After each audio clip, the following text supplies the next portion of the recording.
ಹಲವು ದಿನಗಳಿಂದ ರಾಜ್ಯದ ಹಲವು ಜಿಲ್ಲೆಗಳಲ್ಲಿ ಈ ಮೈಕ್ರೋ ಫೈನಾನ್ಸ್ ಗಳ ಕಿರುಕುಳದ ಸುದ್ದಿಗಳು ಭಾರೀ ಸದ್ದು ಮಾಡುತ್ತಿವೆ. ಆದ್ರೆ ಹೀಗೆ ಕಿರುಕುಳ ಕೊಡ್ತಿರೋ ಮೈಕ್ರೋ ಫೈನಾನ್ಸ್ ಕಂಪನಿಗಳು ಯಾವ ರೀತಿ ಬಡ್ಡಿ, ಚಕ್ರ ಬಡ್ಡಿ ದಂಧೆ ಮಾಡ್ತಿದೆ ಎನ್ನುವುದು ಮಾತ್ರ ಭೇದಿಸಲಾಗದ ಅಭೇದ್ಯ ಕೋಟೆಯಾದಂತಾಗಿದೆ. ಅಷ್ಟೇ ಅಲ್ಲ, ಗ್ರಾಹಕರು ಇಲ್ಲಿಯವರೆಗೂ ಎಷ್ಟು ಸಾಲ ಪಾವತಿಸಿದ್ದಾರೆ, ಕಟ್ಟಿರುವ ಬಡ್ಡಿಯಲ್ಲಿ ಎಷ್ಟು ಹಣ ಅಸಲಿಗೆ ಹೋಗಿದೆ, ಎಷ್ಟು ಹಣ ಬಡ್ಡಿಗೆ ಹೋಗಿದೆ ಎನ್ನುವ ಲೆಕ್ಕವನ್ನು ಕೂಡ ಸರಿಯಾಗಿ ಕೊಡ್ತಿಲ್ಲ.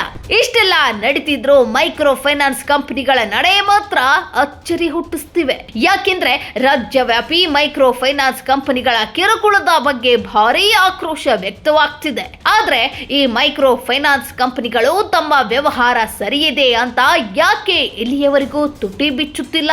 ತಮ್ಮ ವ್ಯವಹಾರದಲ್ಲಿ ಯಾವುದೇ ಗೋಲ್ಮಾಲ್ ನಡೆಯುತ್ತಿಲ್ಲ ಅಂತ ಏಕೆ ಧ್ವನಿ ಎತ್ತುತ್ತಿಲ್ಲ ಎನ್ನುವುದೇ ಭಾರಿ ಕುತೂಹಲ ಮೂಡಿಸಿರೋ ಸಂಗತಿ.